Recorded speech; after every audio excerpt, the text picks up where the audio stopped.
নির্বাচনী ইশতেহার ও সই করা জুলাই সনদ বাস্তবায়ন হবে। ন্যায়ভিত্তিক রাষ্ট্র গঠনে ডিসিদের কাজ করার নির্দেশ প্রধানমন্ত্রীর। দুর্নীতির বিরুদ্ধে জিরো টলারেন্স। শপথ নিলেন সংরক্ষিত নারী আসনের সংসদ সদস্যরা। জনকল্যাণমুখী কাজ করার অঙ্গীকার। উন্নয়ন যাত্রায় নারীর ক্ষমতায়নে সক্রিয় ভূমিকা রাখার প্রত্যয়। ঘুরে দাঁড়াচ্ছে তৈরি পোশাক খাত। এপ্রিলের রেকর্ড প্রবৃদ্ধি। কার্যকর হতে শুরু করেছে আটকে থাকা ক্রয়াদেশ। জ্বালানি সংকট দূর করার তাগিদ ব্যবসায়ীদের। এবং যুক্তরাষ্ট্রের হত্যার শিকার লিমনের মরদেহবাহী বিমান ঢাকার পথে। শোক সামলাতে পারছেন না সহপাঠী স্বজনরা। দুই পরিবারের সহায়তার জন্য প্রায় $2 লাখ সংগ্রহ।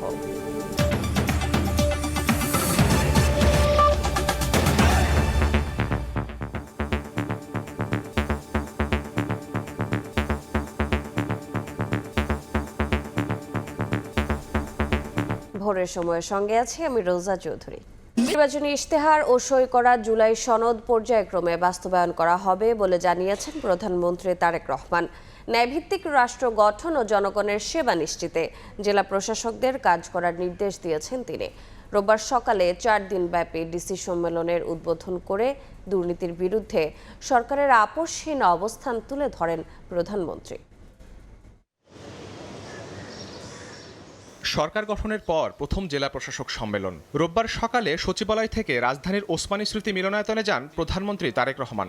উদ্বোধন করেন 4 দিনের সম্মেলন। জেলা প্রশাসক সম্মেলন 2026-এর সাফল্য কামনা করছি এবং এই সম্মেলনের আনুষ্ঠানিক উদ্বোধন ঘোষণা করছি। প্রধানমন্ত্রী বলেন, জনপ্রশাসন সঠিকভাবে কাজ করলে সরকারে প্রতিফলন ঘটে। ন্যায়ভিত্তিক রাষ্ট্র গঠনে প্রশাসনের প্রতিটি পদই অত্যন্ত গুরুত্বপূর্ণ ভেবে যথাযথভাবে দায়িত্ব পালনের নির্দেশ দেন সরকার প্রধান। জনপ্রশাসনের কর্মকর্তাদের সব পদেই কাজ করার মানসিকতা থাকা জরুরি। সবসময় নিজেদের পছন্দের পদে পদায়ন কিংবা পোস্টিং পাওয়ার মানসিকতাই কিন্তু জনপ্রশাসনকে হয়তোবা দুর্নীতিপরায়ণ এবং অপেশাদার করে তোলার অন্যতম একটি কারণ, এটি আমি মনে করি। নির্বাচনী ইশতেহার ও জনগণের সামনে সই করা জুলাই সনদ পর্যায়ক্রমে বাস্তবায়ন করা হবে বলেও জানান প্রধানমন্ত্রী। বলেন, ভিন্নমত থাকলেও জাতীয় ঐক্যই সবচেয়ে বড় শক্তি। সবার আগে দেশের স্বার্থ। নির্বাচনী ইশতেহার এবং জনগণের সামনে স্বাক্ষরিত যে জুলাই সনদ, আমরা সেই সকল কিছুর অর্থাৎ আমাদের ম্যানিফেস্টো এবং জুলাই সনদ, এটার প্রতিটি দফা, প্রতিটি অঙ্গীকার পর্যায়ক্রমে আমরা বাস্তবায়ন করতে চাই। আমরা এই ব্যাপারে বদ্ধপরিকর। দুর্নীতির বিরুদ্ধে সরকারের আপোষহীন অবস্থান ও জবাবদিহিতা নিশ্চিতের কথা জানান প্রধানমন্ত্রী। দুর্নীতির বিরুদ্ধে সরকারের অবস্থান পরিষ্কার। সেটি হচ্ছে আমরা কম্প্রোমাইজ করতে চাই না দুর্নীতির সাথে। দ্রব্যমূল্য নিয়ন্ত্রণে বাজার সিন্ডিকেট ও অবৈধ মজুতদারের বিরুদ্ধে নিয়মিত বাজার মনিটরিং ও ভোগান্তিহীন সেবা নিশ্চিতে দৃশ্যমান মোবাইল কোর্ট পরিচালনার নির্দেশ দেন প্রধানমন্ত্রী। মোবাইল কোর্ট পরিচালনা কার্যকর, নিয়মিত এবং দৃশ্যমান। শাহরিয়ার শৌমিক, সময় সংবাদ, ঢাকা। ডেঙ্গু মোকাবিলায় জেলা প্রশাসকদের আগাম প্রস্তুতির নির্দেশ দিয়েছেন স্বাস্থ্যমন্ত্রী। কওমি মাদ্রাসাকে নীতিমালার আওতায় আনতে আলোচনা চলছে বলে জানিয়েছেন শিক্ষামন্ত্রী।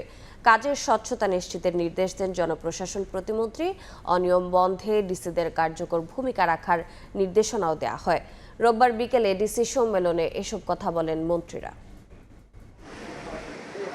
জেলা প্রশাসকদের দেয়া প্রায় 2000 প্রস্তাবের মধ্য থেকে 498টি প্রস্তাবের উপর আলোচনার লক্ষ্যে শুরু হয়েছে এবারের ডিসি সম্মেলন।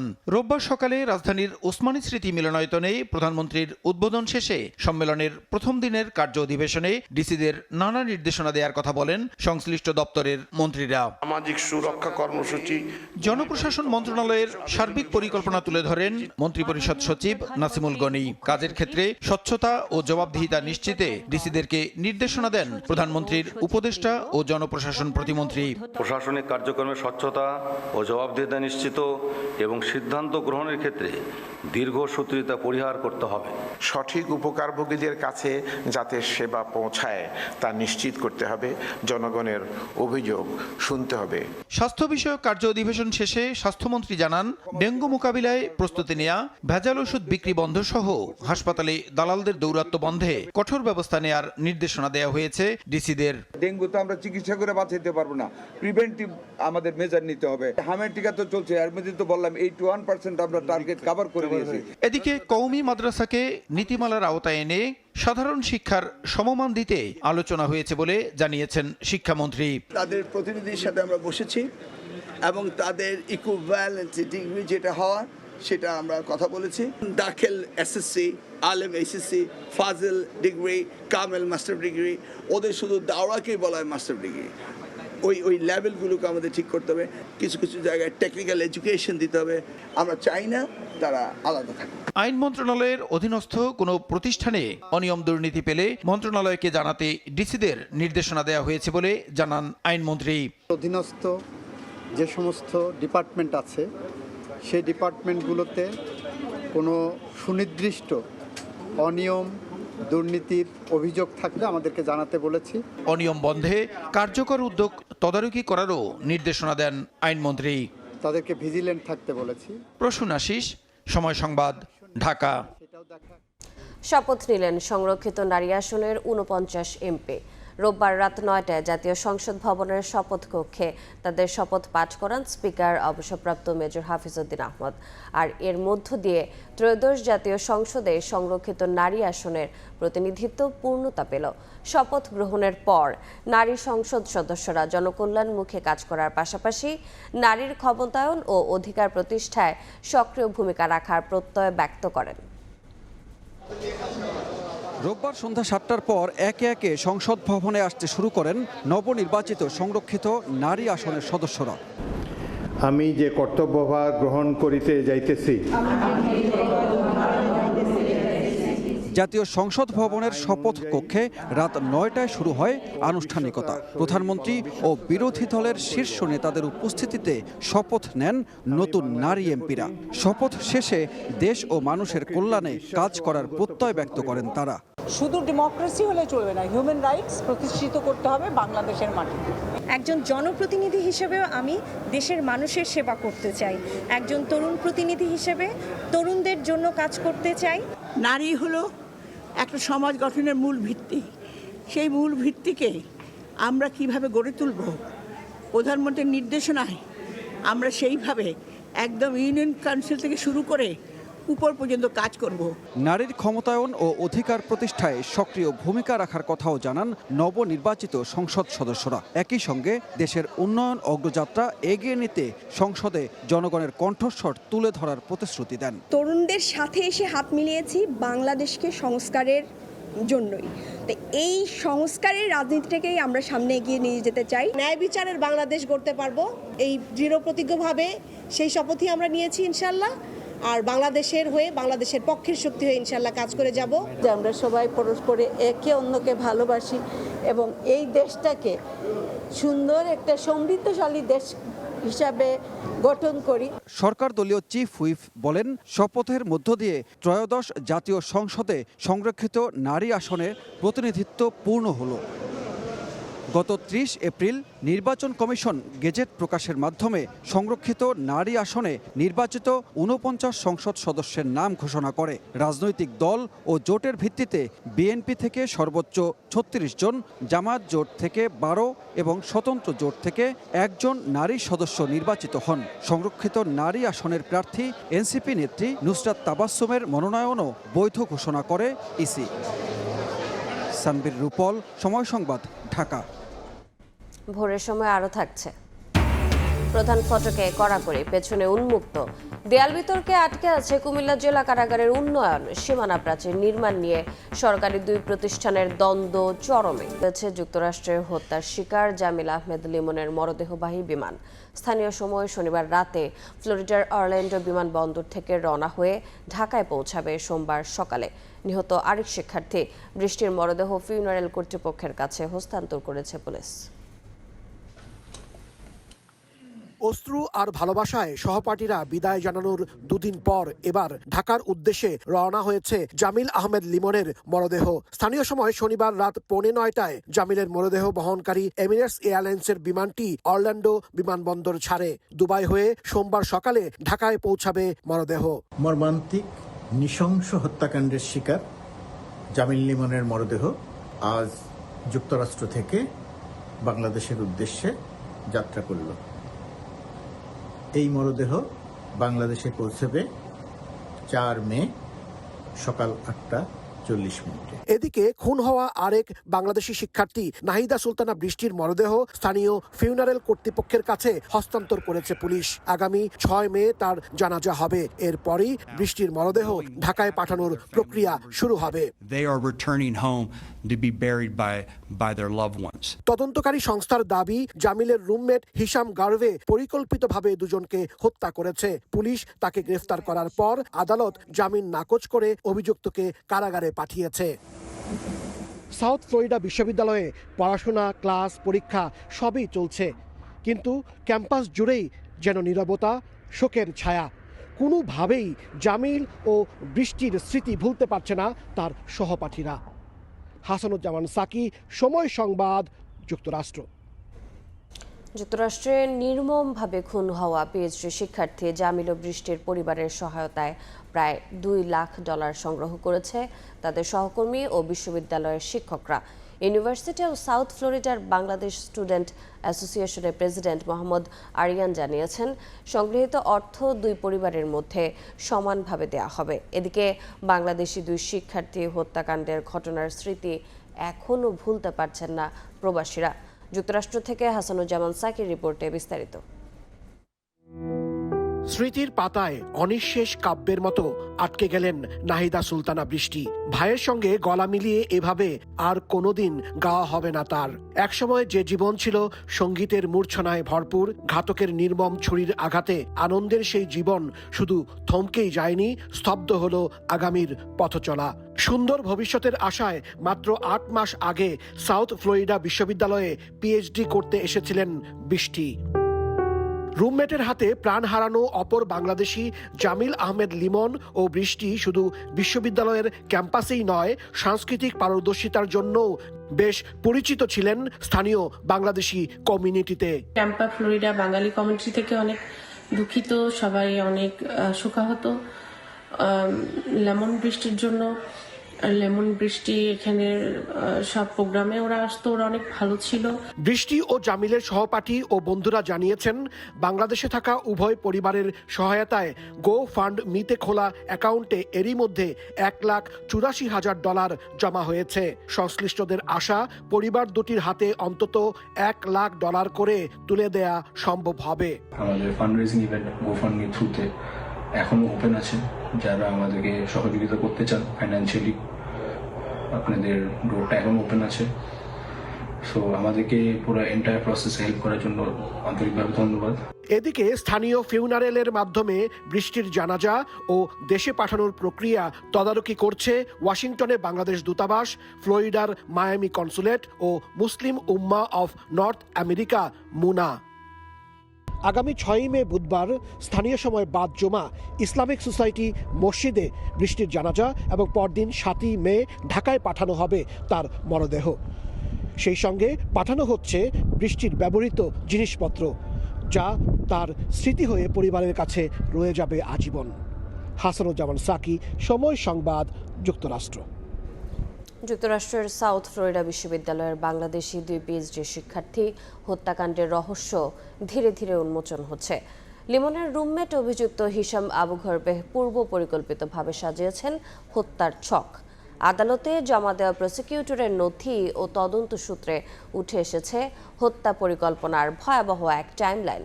ফ্লোরিডার স্থানীয় সংবাদ মাধ্যম টম্পা-বে 28 এবং মার্কিন গণমাধ্যম CNN এর প্রতিবেদনে প্রকাশ করা হয় হত্যাকাণ্ডের ধারাবাহিক দিক।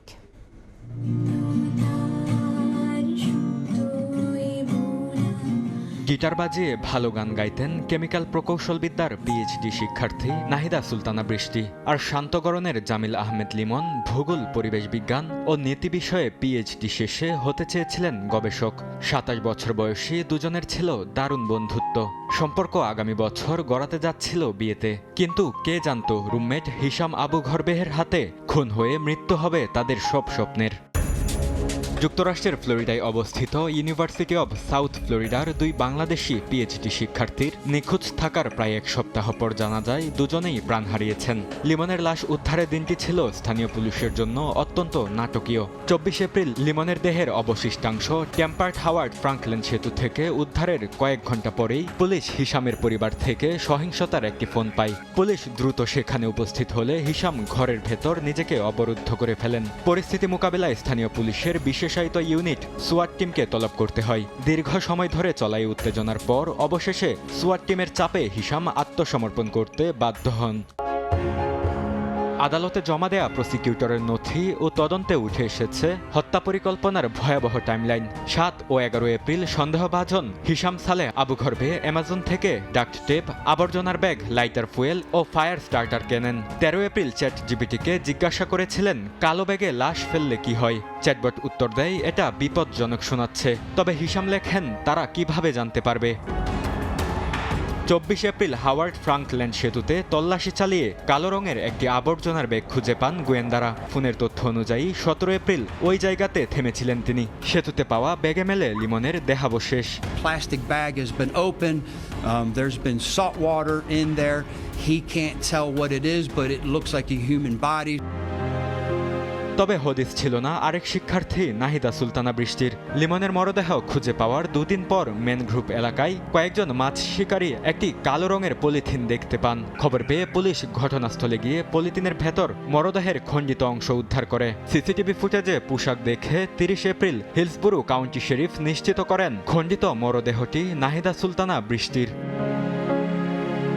বরকতুল্লাহ, সময় সংবাদ। যুক্তরাষ্ট্রের ফ্লোরিডায় বাংলাদেশি শিক্ষার্থী নাহিদা বৃষ্টির মরদেহ উদ্ধারের ঘটনায় চাঞ্চল্যকর তথ্য জানিয়েছে পুলিশ।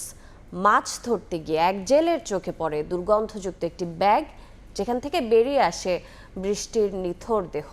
হিলসবরো কাউন্টির শেরিফ চ্যাড ক্রনিস্টার সংবাদ সম্মেলনে এসব তথ্য জানান।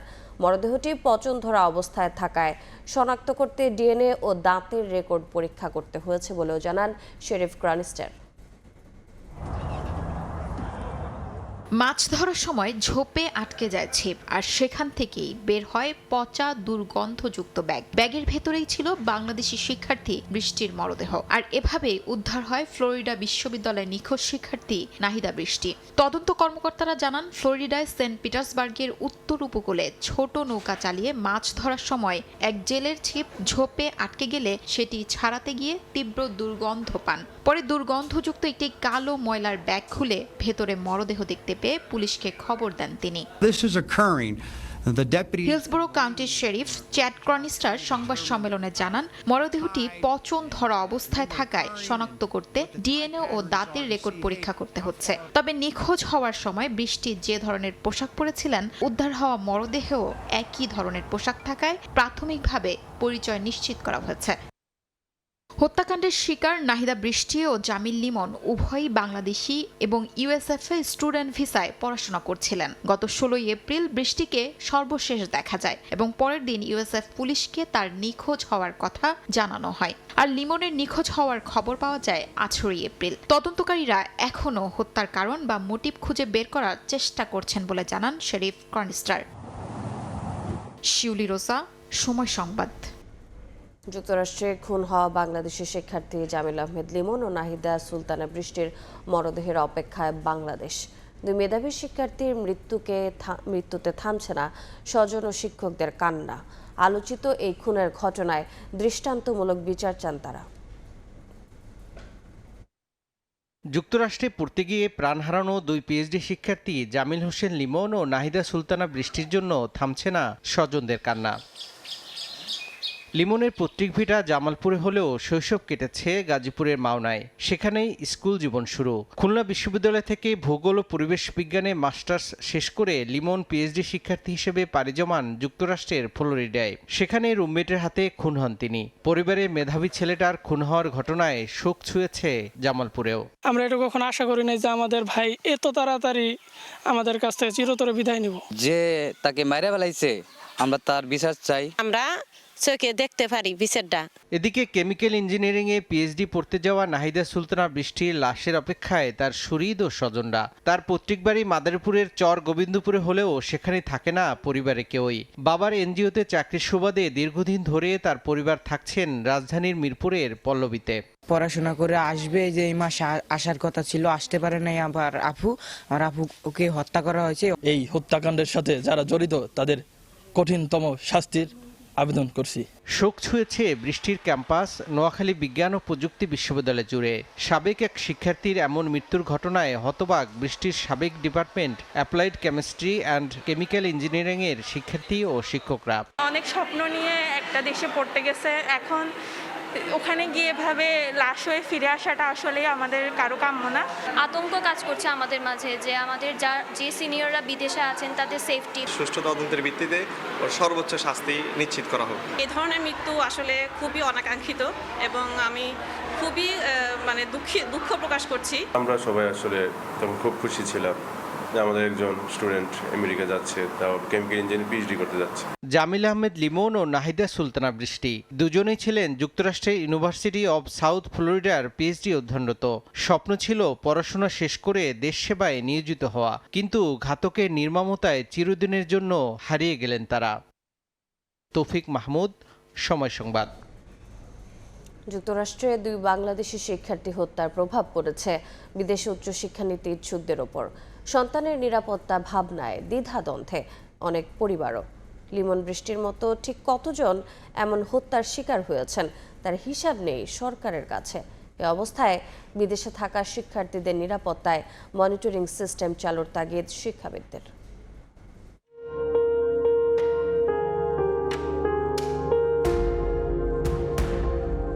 স্বপ্নের আমেরিকায় উচ্চশিক্ষার সুযোগের অপেক্ষায় থাকে হাজারো Bangladeshi. Open doors report on international education এক্সচেঞ্জের তথ্য বলছে 2024 সালেই পাড়ি জমায় অন্তত 17,000 শিক্ষার্থী, যা পরের 2 বছরে বেড়েছে আরও বেশি। 1 দশকে যুক্তরাষ্ট্রের শিক্ষার্থী যাওয়ার সংখ্যা বেড়েছে 250 গুণ। শুধু যুক্তরাষ্ট্রই নয়, বিশ্বের বিভিন্ন দেশে বছরে 52,000 শিক্ষার্থী যান উচ্চশিক্ষার জন্য। বিদেশে উন্নত জীবনের নিশ্চয়তার আশায় দেশের ভেতরে গ্র্যাজুয়েট লেভেল থেকে তারা তিলে তিলে করে নিজেদের গড়ে তোলেন। তবে যুক্তরাষ্ট্রের ফ্লোরিডার পিএইচডি শিক্ষার্থী লিমন ও বৃষ্টি হত্যাকাণ্ডের ঘটনায় নিরাপত্তা শঙ্কায় ঢাকা বিশ্ববিদ্যালয়ের শিক্ষার্থীরা। এরকম একটা মুহূর্তে আমরা বাবা মারাও তো অবশ্যই খুবই চিন্তিত থাকে। আমরা আমাদের নিজেদের স্বপ্ন পূরণের জন্য যদি ঝুঁকি নিয়ে যেতেও চাই, কিন্তু তখন দেখা যায় কি বাবা মারা আমাদেরকে ডিসকারেজ করে। বিদেশে গিয়ে প্রথম 6 মাস শিক্ষার্থীদের ওই দেশের সমাজ ও সংস্কৃতির সাথে খাপ খাওয়ানো জরুরি বলে মনে করছেন শিক্ষার্থী ও অভিভাবকরা। উচ্চশিক্ষা নেওয়ার জন্য পরবর্তীতে যাব, আমাদের তো অবশ্যই আমরা ভীত সন্ত্রস্ত এবং নিরাপত্তাহীনতায় ভুগতেছি। আমি এখানে সম্পূর্ণ নতুন, এটা আমাদের গভর্নমেন্ট প্লাস ওই দেশের গভর্নমেন্ট দুজনেরই একটা কম্বাইন্ড একটা রেসপন্সিবিলিটির মধ্যে পড়ে যে আমার সিকিউরিটিটা এনশিওর করা। তবে উচ্চশিক্ষা ও নিজেকে বিদেশে তুলে ধরতে যারা স্বপ্ন দেখেছিলেন, এখন দেশের বাইরে যেতে পারলে সরকারের কাছে তারা চান জীবনের নিশ্চয়তা। সরকার যদি নিশ্চয়তাটা দিতে পারে তো স্টুডেন্টরাও একটা, যে প্যারেন্টস গার্ডিয়ানরা একটা ভরসা পায়। ইউএস এর মতো একটা দেশে এইখানে যদি তারা যদি সোশ্যাল সিকিউরিটি জিনিসটা যদি এনশিওর করতে না পারে, তাহলে আমরা কোথায় যাব? এজেন্সি অ্যান্ড সরকার যদি পদক্ষেপ নেয় তাও কাজ হবে না যদি আমরা কেয়ারফুল না থাকি। আর সরকারের তো অবশ্যই আমি মনে করি আরও জোরদার করা উচিত। যুক্তরাষ্ট্রের বৃষ্টি লিমনের ঘটনায় নয়, গত কয়েক বছরে কানাডা, মালয়েশিয়া সহ বিভিন্ন দেশে উচ্চশিক্ষায় গিয়ে প্রাণ হারিয়েছেন একাধিক বাংলাদেশি শিক্ষার্থী। সংখ্যাটা হয়তো খুব বড় নয়, কিন্তু প্রতিটি সংখ্যার পেছনে রয়েছে একটি ভাঙা পরিবার, একটি থেমে যাওয়া স্বপ্ন। এই ঘটনাগুলোর কোনো পূর্ণাঙ্গ রাষ্ট্রীয় হিসাব নেই। বিদেশে থাকা শিক্ষার্থীদের নিরাপত্তা নিশ্চিত করতে হলে রাষ্ট্রীয় পর্যায়ে একটি শক্তিশালী মনিটরিং সিস্টেম দরকার। রাষ্ট্রীয়ভাবে পররাষ্ট্র নীতিতে এবং একটা নীতিমালা তৈরি করা, যে রাষ্ট্রে প্রত্যেকটা রাষ্ট্রের সাথে যে সমস্ত রাষ্ট্রে আমাদের শিক্ষার্থীরা পড়াশোনা করতে যায় তাদের নিরাপত্তার বিষয়টি যেন রাষ্ট্রীয়ভাবে তদারকি করা হয়। কালচারাল সিমিলারিটিসটাকে বিবেচনা করে আমি মনে করি যে এই সমস্ত আবাসন বেছে নেওয়াটা খুব জরুরি। এবং এই ক্ষেত্রে যদি সরকারের পক্ষ থেকে নীতিমালা নির্ধারণ করা হয় যে একটা রাষ্ট্রে যখন কোনো স্কলারশিপ নিয়ে আমাদের শিক্ষার্থীরা যাবে, তখন ওই রাষ্ট্রের পক্ষ থেকে ওই বিশ্ববিদ্যালয়ে তাদের আবাসনের বিষয়টি সুনিশ্চিত করবে। স্বপ্ন থামানো যাবে না, কিন্তু সেই স্বপ্নের পথ হতে হবে নিরাপদ। কারণ প্রতিটি শিক্ষার্থী শুধু একজন নাগরিক নয়, সে একটি পরিবারের আশা, একটি দেশের ভবিষ্যৎ। রাইদুল ইসলাম শুভ, সময় সংবাদ, ঢাকা। ফটকে নিয়মের কড়াকড়ি, তবে পেছনের দিকটা যেন উন্মুক্ত স্থান। নির্মাণ কাজ চলায় সহজে এই কারাগারের ভেতরে ঢুকতে পারবেন যে কেউই। একপাশে কুমিল্লা কেন্দ্রীয় কারাগার, অন্য পাশে ব্যস্ত নগরের সড়ক। মাঝখানের জায়গাটি এখন বিরোধের কেন্দ্র।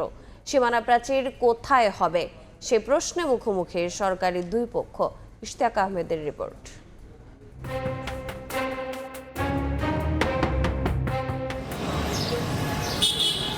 অরক্ষিত কুমিল্লা জেলা কারাগার প্রধান ফটকে নিয়মের কড়াকড়ি থাকলেও পেছনের দিকটা যেন উন্মুক্ত স্থান।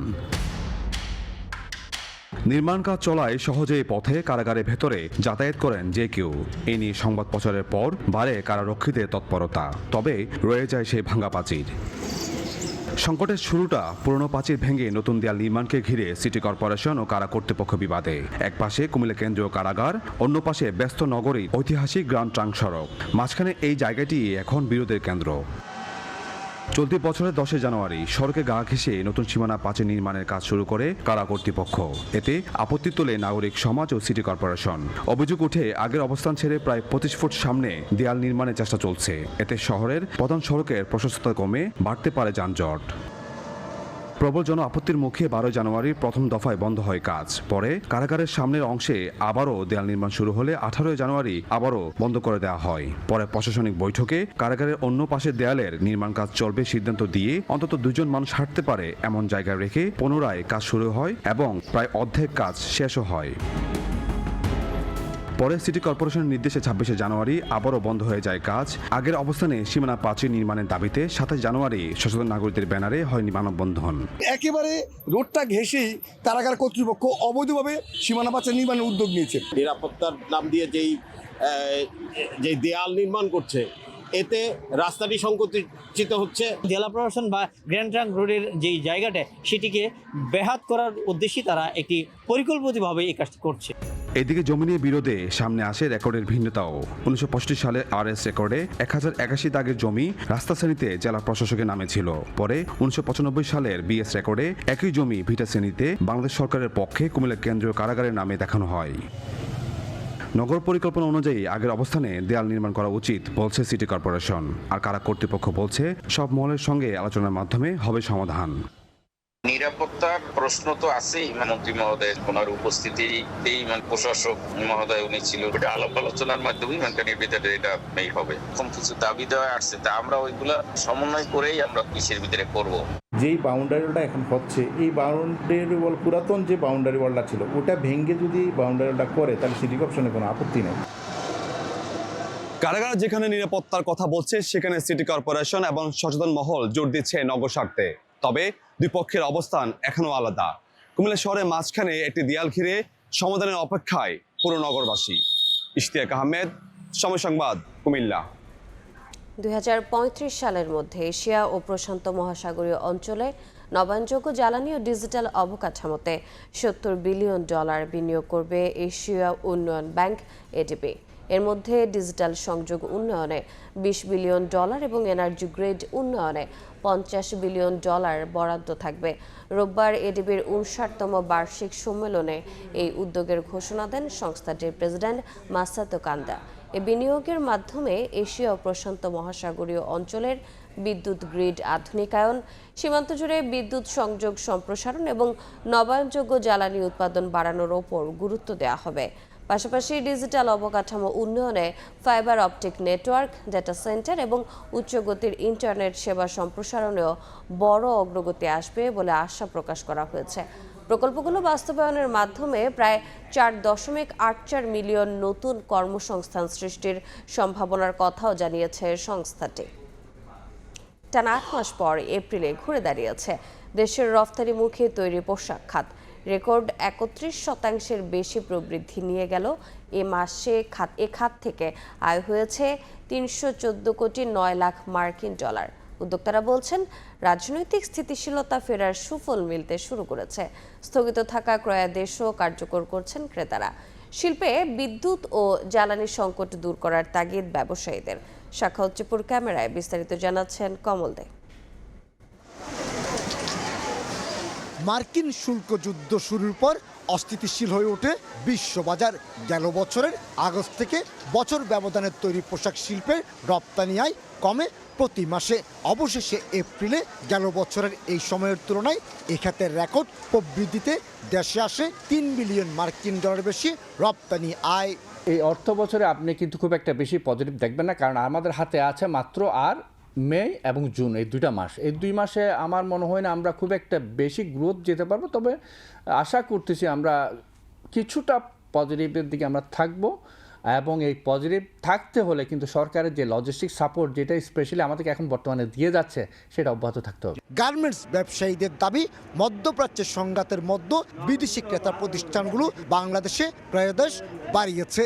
বিশেষ করে স্প্রিং ও সামার সিজনের পোশাক হিসেবে পরিচিত shorts, T shirt, long pant, light jacket, jogging shoe তৈরির ক্ষেত্রে আন্তর্জাতিক অঙ্গনে বিশেষ সুনাম রয়েছে বাংলাদেশের গার্মেন্টসের। দামে কিছুটা কম হলো, অর্ডার বেশি হয়, বাড়ছে রপ্তানি আয়। স্প্রিং একটি বড় সিজন, কিন্তু এই সিজনে প্রচুর কেনাকাটা বায়ারা করে, কিন্তু গত স্প্রিং সিজনে এত কেনাকাটা ওরা করেনি। কিন্তু এবার প্রচুর অর্ডার আসছে এবং যেহেতু ট্যারিফ একটা সহনীয় পর্যায়ে এসছে, বায়াররা এখন কিন্তু তাদের অরিজিনাল ফর্মে ফিরে আসছে। উদ্যোক্তারা বলছেন, নির্বাচন পরবর্তী রাজনৈতিক পরিস্থিতি স্থিতিশীল থাকায় বাংলাদেশ নিয়ে বিদেশি বায়ার প্রতিষ্ঠানগুলোর আগ্রহ বাড়ছে। যেসব অর্ডার স্থগিত হয়েছিল সেগুলো ফিরতে শুরু করেছে। সুষ্ঠু নির্বাচনের পরে বায়ার্স আর কামিং ব্যাক, তারা অর্ডার প্লেসমেন্টে করছে। এখন আমরা আগামীতে আরও ভালো করার, গুড পজিটিভ গ্রোথে যাওয়ার আশা রাখছি। এদিকে গত 2 মাস ধরে জ্বালানি সংকটের ফলে লোডশেডিং মোকাবেলায় তৈরি পোশাক খাতকে নানামুখী চ্যালেঞ্জ মোকাবেলা করতে হচ্ছে বলে দাবি বিজিএমইএর এই নেতার। প্রোডাকশনে আপনি যদি ব্যাকওয়ার্ড লিঙ্কেজের টেক্সটাইলে সাংঘাতিকভাবে অনেকগুলো কাপড় নষ্ট হয় লোডশেডিং থাকলে, সো ডেফিনেটলি প্রসেস লস তো হয়, প্রসেস লসটা অনেক বেড়ে যায়। চলতি অর্থ বছরের প্রথম 10 মাসে তৈরি পোশাক খাতের রপ্তানি আয় এসেছে 31.71 বিলিয়ন মার্কিন ডলার। গেল অর্থ বছরের পুরো সময়ে আয় ছিল 39.34 বিলিয়ন মার্কিন ডলার। কমল দে, সময় সংবাদ, চট্টগ্রাম। রাজধানীর পুরান ঢাকার উর্দু রোড ছোট ছোট গার্মেন্টস কারখানার এক ব্যস্ত কেন্দ্র। স্বল্প পুঁজি আর সীমিত জায়গায় গড়ে ওঠা এসব কারখানাতেই মেটে দেশীয় পোশাকের বাজারের বড় অংশের চাহিদা। তবে বাড়তি খরচের নানা সীমাবদ্ধতায় টিকে থাকার চ্যালেঞ্জ মোকাবিলা করছেন উদ্যোক্তারা।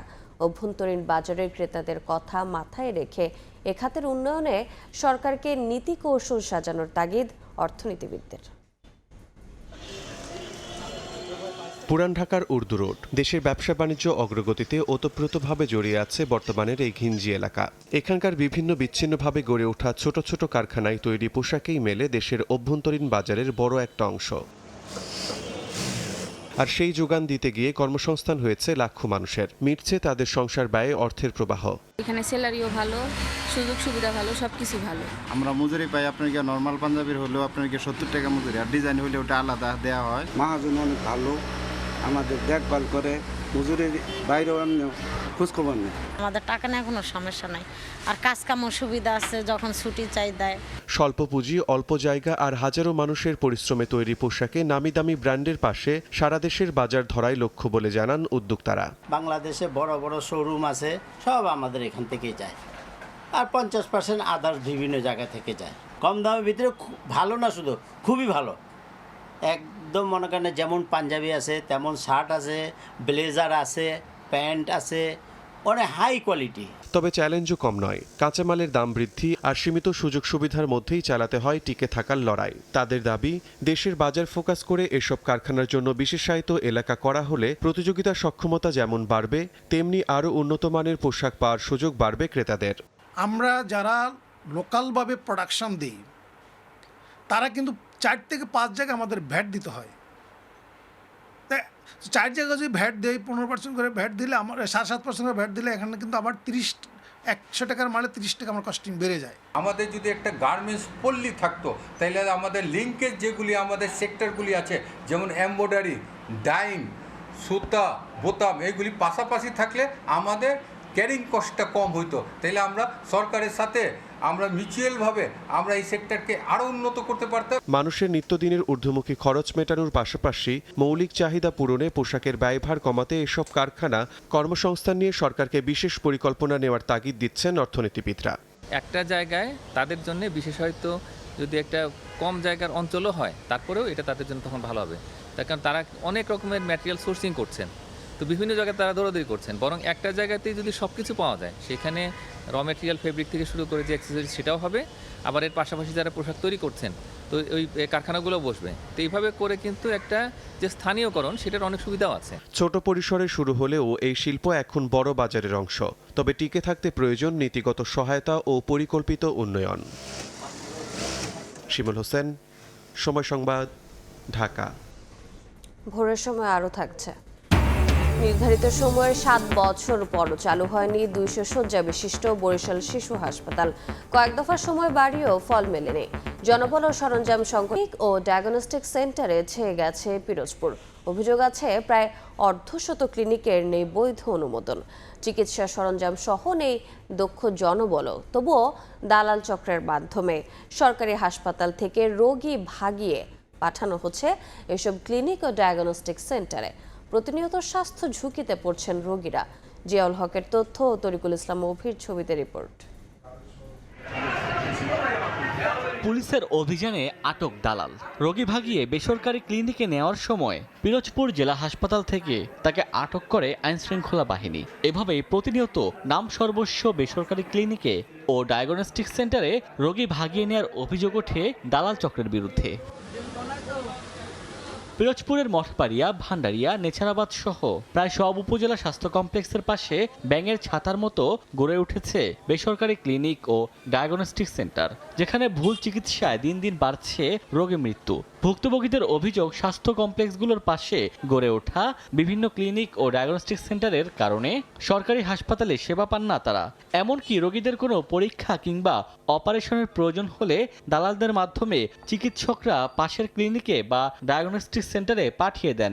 রিপোর্ট করছে 2400 টাকা, আমরা বাহির দিয়ে করছি, রিপোর্ট বাহির দিয়ে করে আনলাম কেন, এখানে রিপোর্ট দেখবে না। পিরোজপুর জেলায় অন্তত 180 বা তার চেয়ে কিছু বেশি ক্লিনিক এবং ডায়াগনস্টিক সেন্টার রয়েছে, যেগুলোর অধিকাংশেরই পূর্ণাঙ্গ কাগজপত্র নেই। অভিযোগ রয়েছে এসব ক্লিনিকের প্রায় অর্ধশত নেই বৈধ অনুমোদন, নেই প্রয়োজনীয় চিকিৎসা সরঞ্জাম ও দক্ষ জনবল। তবুও দালাল চক্রের মাধ্যমে প্রতিনিয়ত রোগী পাঠানো হচ্ছে এসব ক্লিনিকে। মেয়াদ শেষে মানে আমরা করোনা বিপদগ্রস্ত হাসপাতাল ভাঙ্গা, এই জন্য আমরা পিছনে পড়ে গেছি। আমার নবায়ন কাজ চলছে। মঠবাড়িয়া মানুষের জনস্বার্থে স্বাস্থ্য ঝুঁকিতে যাতে না থাকে সেই জন্য সমিতির মাধ্যমে তাদের প্রেশার ক্রিয়েট করেছি, যাতে দক্ষ টেকনোলজি ছাড়া তারা যেন টেস্ট না করতে পারে। আমরা সবাইকে বলছি কাগজ না করা পর্যন্ত কেউ কোনো ডায়াগনস্টিক ক্লিনিক খুলবে না।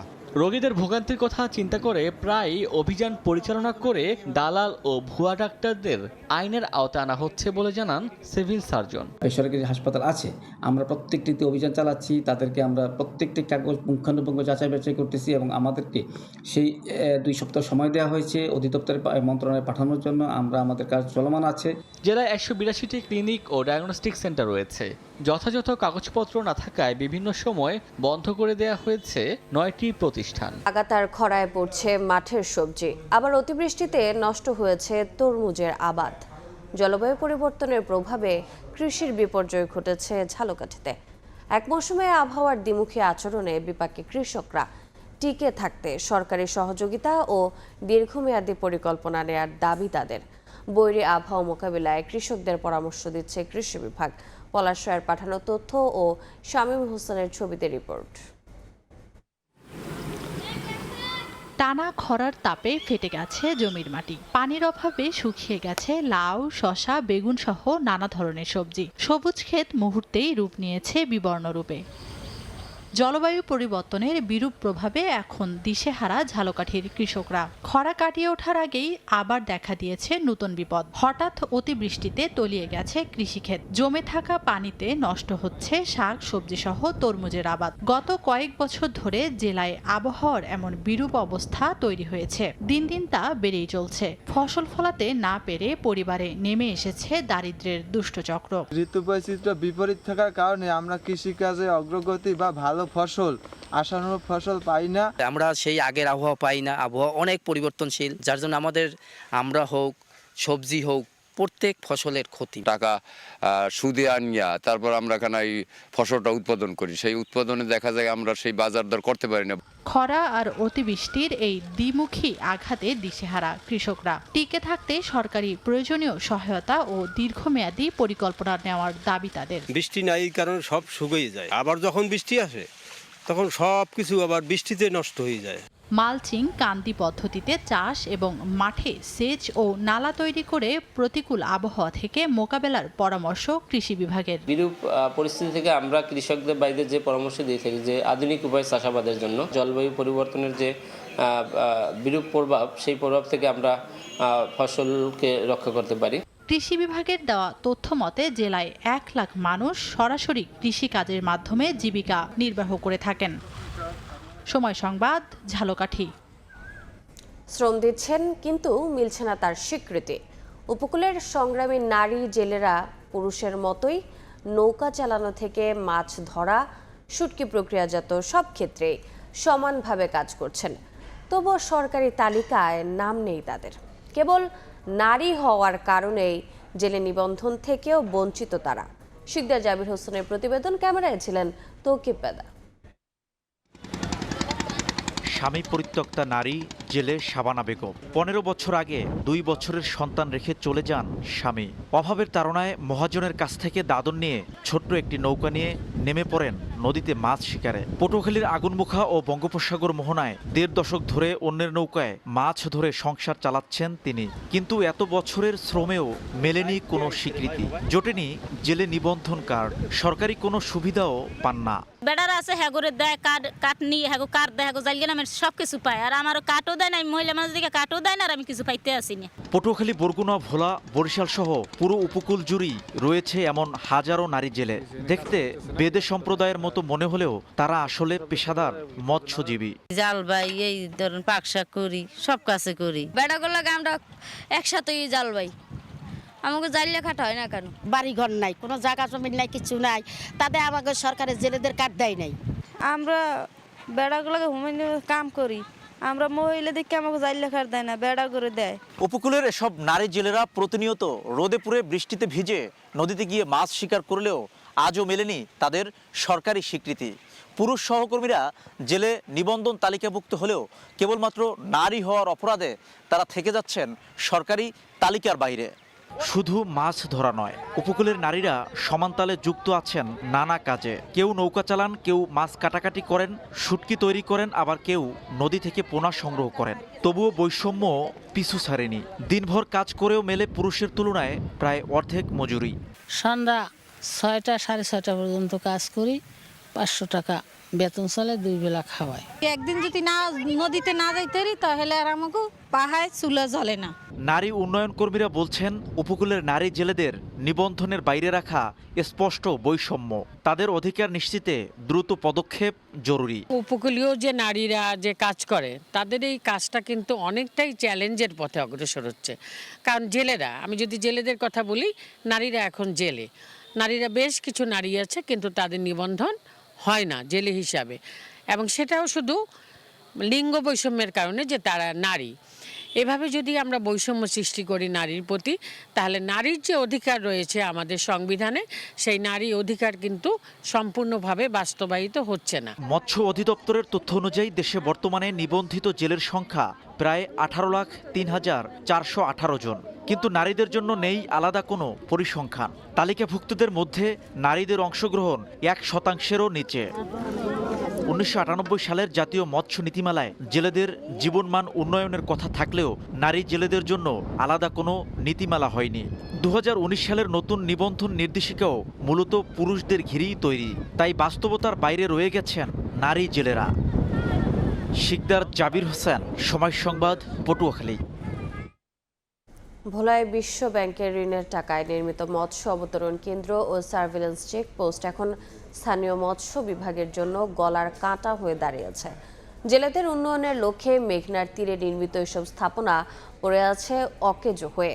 যে ঘাটে অবতরণ কেন্দ্র নির্মাণ করা হয়েছে সেখানে ভিড়তে পারে না জেলের নৌকা বা ট্রলার। এছাড়াও রক্ষণাবেক্ষণের জনবল এবং বাজেট না থাকায় বিপুল ব্যয়ে নির্মিত এসব স্থাপনার ভবিষ্যৎ নিয়েও অনিশ্চয়তা দেখা দিয়েছে। নাসির উদ্দিন লিটনের রিপোর্ট, ক্যামেরায় ছিলেন উৎপল দেবনাথ। মৎস্য অধিদপ্তরের sustainable coastal and marine fisheries প্রকল্পের আওতায় ভোলা সদরের ভবানীপুর গ্রামে মেঘনা নদীর তীরে প্রায় 5.5 কোটি টাকা ব্যয়ে নির্মাণ করা হয় একটি মৎস্য অবতরণ কেন্দ্র। তবে ভবনের সামনে বিশাল চর জেগে উঠায় বড় কোনো নৌযান সেখানে ভিড়তে পারছে না। এতে মাছ খালাস বা বেচা কেনা কোনোটাই সম্ভব হচ্ছে না। শুরুতেই অনিশ্চয়তায় পড়েছে কেন্দ্রটির কার্যকারিতা। মৎস্য বিভাগ জানায়, বিশ্ব ব্যাংকের অর্থায়নে ভবানীপুর ও লালমোহনের বুড়ির দোন মাছঘাটে নির্মাণ করা হয়েছে 2টি অবতরণ কেন্দ্র। একই প্রকল্পের আওতায় চরপেশনের চর কচ্ছপিয়ায় তৈরি হয়েছে সার্ভিল্যান্স চেকপোস্ট, চিংড়ি হ্যাচারি ও পন্টুন। প্রায় 23 কোটি টাকা ব্যয়ে নির্মিত এসব প্রকল্পে কাগজে কলমে জেলেদের জন্য আধুনিক সব সুবিধার কথা থাকলেও বাস্তবে তার অনেক কিছুই নেই। চলতি বছরের মার্চে ঠিকাদারি প্রতিষ্ঠান এসব স্থাপনা হস্তান্তর করলেও স্থানীয়দের অভিযোগ, চুক্তি অনুযায়ী জেনারেটর, মিনি হিমাগার, ডিজিটাল স্কেল ও বরফ সংরক্ষণের ব্যবস্থা সহ গুরুত্বপূর্ণ যন্ত্রপাতি সরবরাহ করা হয়নি। এই ভবন করছে জেলেদের জন্য, এই ভবন ভাঙ্গা পড়তেছে এখনই দেন, এই যে এখনই ভাঙ্গা পড়তেছে, রেলিং দেওয়ার কথা ছিল রেলিং দেয়। এটা আমাদের মাছ ব্যবসায়ীদের কোনো কাজে লাগবে না। এটা যেই পরিমাণ যেই পরিবেশে তৈরি করছে, এটা আমাদের জন্য কি উপকার হবে এটা আমরা নিজেরাও বলতে পারি না। আমাদের সামনে যে চরটা আছে ওই চরটা যদি কাজটা গভীরতা করে দেয় তখন দেখা যায় বিভিন্ন জায়গা থেকে বোট আসবে, আমদানি হবে, রপ্তানি হবে। কারণ কোনো বড় বোট আইবে না মাছ বেচতে, এনে আইব ছোট ছোট নৌকা। মনে করেন আমরা যে ছোট নৌকা পাই ওইরকম ছোট নৌকা বা 1000-2000 টাকার মাছ বেশি হ্যাঁ করে দেওয়া লাগে, 300-200 দেওয়া লাগে। কাজের মানটা খুবই খারাপ হয়েছে, কারণ ওরা আমাদের স্থানীয় কোনো লোক খাড়া নেয়, 60% লোক খাটার কথা একজন লোক খাড়া নেয়। ওদের মন মতন কাজ করছে। এই যে দেখেন এদের টাইলস লাগাতে, টাইলস এখনই পড়ে যেতে আছে। অনিয়মের অভিযোগ অস্বীকার করে ঠিকাদারি প্রতিষ্ঠান বলছে, প্রকল্প সংশ্লিষ্টদের কারণেই জটিলতা তৈরি হয়েছে। উল্টো নির্ধারিত বাজেটের বাইরে অতিরিক্ত খরচের দাবিও তাদের। ভোলাতে একজন কনসালটেন্ট ইঞ্জিনিয়ার ছিল, জেপিজেটের সুপারভিশন ইঞ্জিনিয়ার। উনি 24 ঘন্টা ওনার সার্বক্ষণিক তদারকির মধ্যে কাজকর্ম হয়েছে, এবং একজন ছিল বরিশালের ডিভিশনাল ইঞ্জিনিয়ার, উনি আসছে, ওনার সামনে কাজকর্ম হয়েছে। এদিকে এত বড় প্রকল্পের স্থাপনা নির্মাণ হলেও জেলা মৎস্য অফিসে নেই পূর্ণাঙ্গ তথ্য। ঊর্ধ্বতন কর্তৃপক্ষের নির্দেশে ভবন গ্রহণ করা হলেও পরবর্তী করণীয় সম্পর্কে স্পষ্ট ধারণা নেই তাদের। আমি এখানে আসছি 6 থেকে 7 মাস, তার আগে আসলে এই কার্যক্রমটা সম্পন্ন হয়েছে, এবং এই প্রজেক্টের যেই সাইট সিলেকশন বা এটার যে সম্ভাব্যতা, এটা আসলে পূর্বেই এটা তাদের নিরূপণ করে ওনারা এটা করেছেন। আর হলো এটার যে তাছাড়া এটার এখনো কোনো জনবলও কিন্তু আমাদের নাই।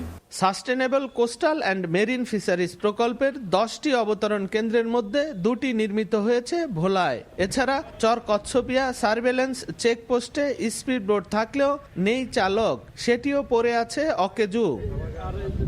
নাসির উদ্দিন লিটন, সময় সংবাদ, ভোলা।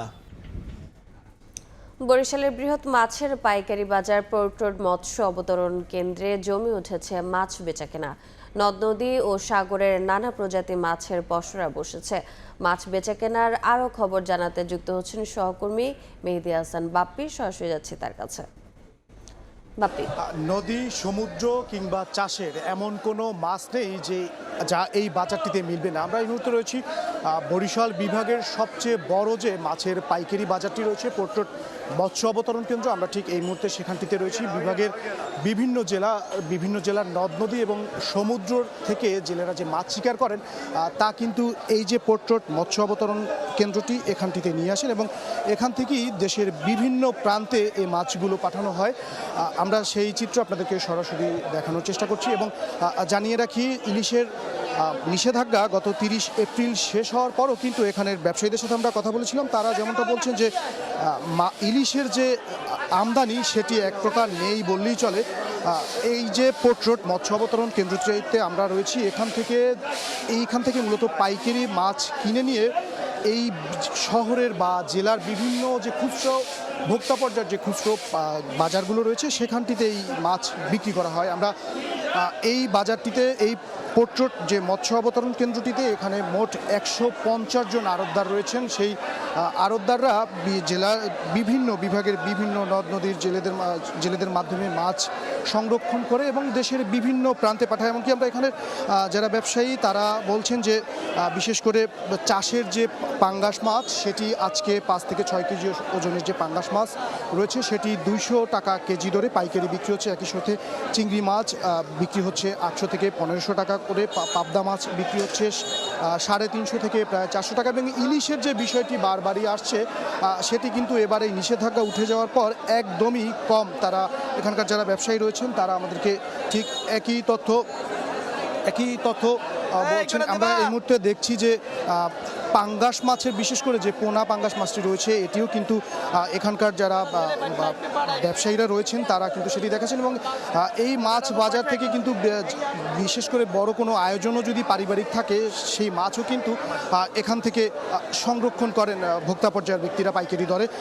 জানিয়ে রাখা ভালো এই মৎস্য মোকামটি বিশেষ করে কীর্তনখোলা নদীর লাগোয়া হয়, যোগাযোগ ব্যবস্থা খুব সহজ হওয়ায় এখানে মাছের যে আমদানি সেটি বরাবরই বেশি থাকে। এবং একই সাথে ব্যবসায়ীদের সাথে আমরা যে মাছের যে আমদানি সেটি নিয়ে কথা বলছিলাম, তারা বলছেন যে যোগাযোগ ব্যবস্থা সহজ হয়, বিশেষ করে জেলেরা যারা বরগুনা, কলাপাড়া, মহিপুর এইসব অঞ্চল থেকে যারা মাছ শিকার করেন এবং সেই মাছগুলো পরবর্তীতে তারা নিজেরাই আগে যেটি এই পোর্ট্রেট মৎস্য মোকামে নিয়ে আসতেন এবং সেটি তারা সরাসরি ঢাকায় নিয়ে যাচ্ছেন। এবং যার ফলে এইখানে যে সকালে একটা ব্যস্ততা থাকতো সেই ব্যস্ততা অনেকটা কমেছে। সকাল ফজরের নামাজের পরপরই প্রায় যে মাছের যে জমজমাটি বাজার শুরু হয় সেটি কিন্তু চলে প্রায় সকাল 10টা অবধি। এবং এখানের যে সেই জমজমাটির চিত্র এবং বেচাকিনের যে চিত্র সেটি কিন্তু আমরা বরিশাল থেকে দেখাচ্ছিলাম। তো বরিশাল পোর্ট্রেট মৎস্য অবতরণ কেন্দ্র থেকে আমার কাছে আপাতত এতটুকু খবরই ছিল।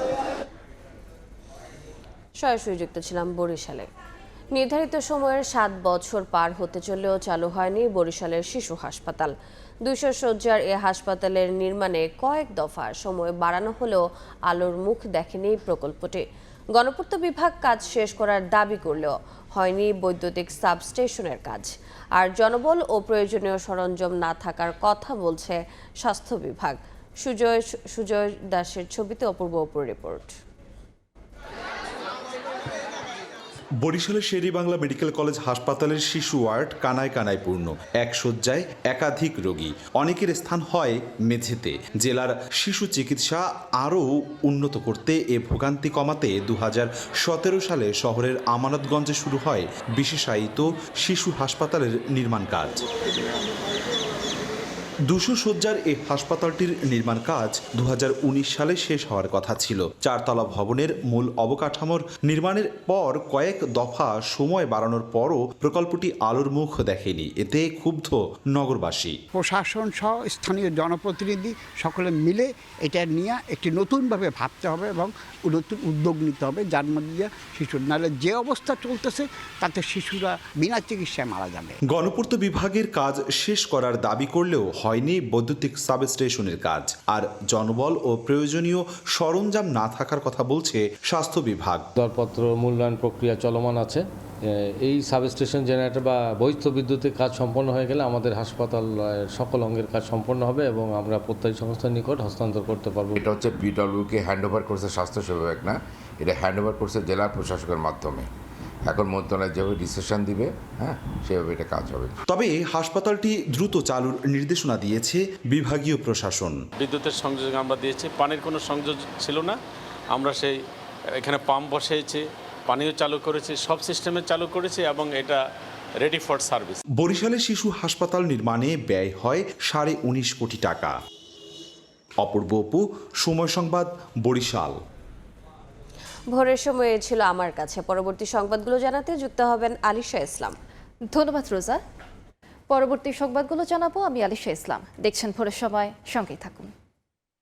দেখছেন ভোরের সময়। 419 জন যাত্রী নিয়ে যাত্রা করেছে সিলেট ওসমানী আন্তর্জাতিক বিমানবন্দর থেকে মদিনার উদ্দেশ্যে প্রথম হজ ফ্লাইট। হজ ফ্লাইটের উদ্বোধন করেছেন শিল্প ও বাণিজ্য, বস্ত্র ও পাট মন্ত্রী খন্দকার আব্দুল মুক্তাদির। রোববার রাত 10টায় ওসমানী আন্তর্জাতিক বিমানবন্দরের ডিপার্চার লাউঞ্জে বিমানের জেলা ব্যবস্থাপক মোহাম্মদ শরীফুল আলমের সভাপতিত্বে উদ্বোধনী অনুষ্ঠানে বাণিজ্যমন্ত্রী ছাড়াও বিএনপি চেয়ারম্যান উপদেষ্টা ডক্টর এনামুল হক, বিমানবন্দরের পরিচালক হাফিজ আহমদ বক্তব্য রাখেন। হজ ফ্লাইটের উদ্বোধন করে মন্ত্রী বলেন 14টি বোয়িং ফ্লাইট কেনা হয়েছে, আরও ফ্লাইট কেনার পরিকল্পনা সরকারের রয়েছে। সিলেট থেকে মদিনা ও জেদ্দায় সরাসরি 7টি ফ্লাইটে যা আসা করবে। প্রতি ফ্লাইটে 419 জন হজ যাত্রী থাকবেন। বিমান বাংলাদেশের নেটওয়ার্ক আরো বড় করার জন্য ইতিমধ্যে 14টি এয়ারক্রাফট যুক্ত করার সিদ্ধান্ত নিয়েছি বোয়িং থেকে। সাম্প্রতিককালে ইনশাল্লাহ আরো বেশ কয়েকটি এই ফ্লিটের সাথে যুক্ত করার ব্যবস্থা হবে। আমাদের লক্ষ্য হচ্ছে বিমানকে শুধু লাভবান করা না, লাভজনক প্রতিষ্ঠানে পরিণত করা না, বিমান যেন ন্যাশনাল ফ্ল্যাগ ক্যারিয়ার হিসাবে দাঁড়িয়ে যায়, বিশ্বের বুকে পরিচিতি লাভ করে, সেটি হচ্ছে আমাদের আগামী দিনের লক্ষ্য। কুশিয়ারা নদীর ভাঙনে বিলীন হচ্ছে সিলেটের গোলাপগঞ্জের বিস্তীর্ণ জনপদ। হুমকিতে পড়েছে কয়েকটি গ্রাম। পানি উন্নয়ন বোর্ড বলছে 4.5 কিলোমিটার কুশিয়ারা নদীর তীর রক্ষায় 2.5 কোটি টাকার পরিকল্পনা নেওয়া হয়েছে। নৌশাদ আহমদ চৌধুরীর ছবিতে ইকরামুল কবিরের রিপোর্ট। সিলেটের গোলাপগঞ্জ উপজেলার পনায়ের চক গ্রামের ঐতিহ্যবাহী শাহ সৈয়দ সদাই রহমতুল্লাহর মাজার ও পাশের মসজিদটি এখন অস্তিত্ব সংকটে। গত কয়েকদিনের তীব্র ভাঙ্গনে মাজারের নিচ থেকে মাটি সরে গিয়ে বড় বড় ফাটল দেখা দিয়েছে। কুশিয়ারা নদীর ভাঙ্গনে বিলীন হচ্ছে সিলেটের গোলাপগঞ্জের বিস্তীর্ণ জনপদ। হুমকিতে কয়েকটি গ্রাম। দীর্ঘদিন ধরে ভাঙ্গন চললেও এবার তা চরম আকার ধারণ করেছে। কয়েকটি পাকা সড়ক, শিক্ষা প্রতিষ্ঠান, বাড়িঘর এরই মধ্যে নদী গর্ভে চলে গেছে। কাম করি আর তোমার মাজারও দিমু 20 টাকা 30 টাকা 50 টাকা দিয়ে আমি আমার মাজারও আইলে এখন দেখি জানি আসো না কুইয়ার কিলা সদাই নিলে ব্যাংকে। যখন আমি দেখছি ফাটল দিয়েছে তখন আমি তাড়াতাড়ি পানি উন্নয়ন বোর্ডের সঙ্গে যোগাযোগ করছি। খাতনি মাছ তরি ভাঙছে আর বাড়িগুলা যে নিচে খেউ আইয়া কেউ দেখছে নাই, চেয়ারম্যানও না মেম্বারও না, কেউ নাই। 5 শতাধিক বছরের প্রাচীন এই মাজার নদী গর্ভে বিলীন হয়ে গেছে। একইভাবে কুশিয়ারার ভাঙ্গনের মুখে রয়েছে গ্রামের পর গ্রাম। এ অবস্থায় তাদের রক্ষায় সরকারকে এগিয়ে আসার আহ্বান জানিয়েছেন আতঙ্কগ্রস্ত ইউনিয়নবাসী। এই সাইডকে সাইড ভাঙ্গিয়া পড়ে বস্তান ফেলাইছেন একবার ইয়া বস্তানিতে সারা পড়ে গেছে বলক না হইলে ঠিক তো না। আমরা তো বাড়িঘর ভাঙ্গিয়া গাঙ্গে নিচে গিয়ে আমরা রসিয়ত নাই যে আমরা বাড়িঘর গিয়ে আর এখানে গিয়া ফাতিতাম বাচ্চা কাচ্চা লইয়া আমরা একবারে গাঙ্গর ফারও আমরা আছি। এখন পানি উন্নয়ন বোর্ড জরুরি ভিত্তিতে জিও ব্যাগ ফেললেও কাজে আসেনি। তবে 4.5 কিলোমিটার কুশিয়ারার তীর রক্ষায় 250 কোটি টাকার পরিকল্পনার কথা জানান সংশ্লিষ্ট কর্মকর্তা। সাম্প্রতিক যে একনাকে প্রকল্প পাশ হয়েছে তাতে আমাদের 12টি প্যাকেজে প্রায় 250 কোটি টাকা ব্যয়ে আমরা 4.5 কিলোমিটার নদী ভাঙ্গন রোধের কাজ টেন্ডার করেছি। গত 1 দশকে কুশিয়ারা নদীর দুপারের শতাধিক পরিবার তাদের বসত ভিটা ও ফসলি জমি হারিয়েছেন। ইকরামুল কবির, সময় সংবাদ, সিলেট। এবার মুগ ডালের বাম্পার ফলন হয়েছে পটুয়াখালীতে। স্থানীয় চাহিদা মেটানোর পাশাপাশি হচ্ছে রফতানিও। লাভজনক চাষে খুশি কৃষকরাও। উৎপাদনের লক্ষ্যমাত্রা ছাড়িয়ে যাওয়ার আশা স্থানীয় কৃষি বিভাগের। পটুয়াখালী থেকে সুজন দামের ছবি এবং মোহাম্মদ মনির হোসেন বাদলের তথ্য নিয়ে রিপোর্ট। বিস্তীর্ণ মাঠে সবুজের বুকে কালো সোনার হাতছানি। মাঠের পরে মাঠ, এখন শুধু পাকা মুগ ডাল। জমি থেকে সংগ্রহ করে সংরক্ষণের পাশাপাশি বাজারজাতকরণের জন্য প্রস্তুত করতে ব্যস্ত সময় পার করছে চাষি পরিবার। এই ডাল ফসল চাষে কম খরচে বেশি লাভ পাওয়ায় দিন দিন আগ্রহী হচ্ছেন পটুয়াখালী জেলার কৃষকরা। ধান চাষ করার পরই মুগ ডাল ফলাই। মুগ ডাল আমাদের অনেক লাভবান, কারণ আমাদের চাষ দিতে হয় কম এবং সার ঔষধে কম খরচ হয়। একখানি জমিতে মুগ ডাল দিছি, বেশি টেসিয়া লাভ আমার অনেক থাকবে।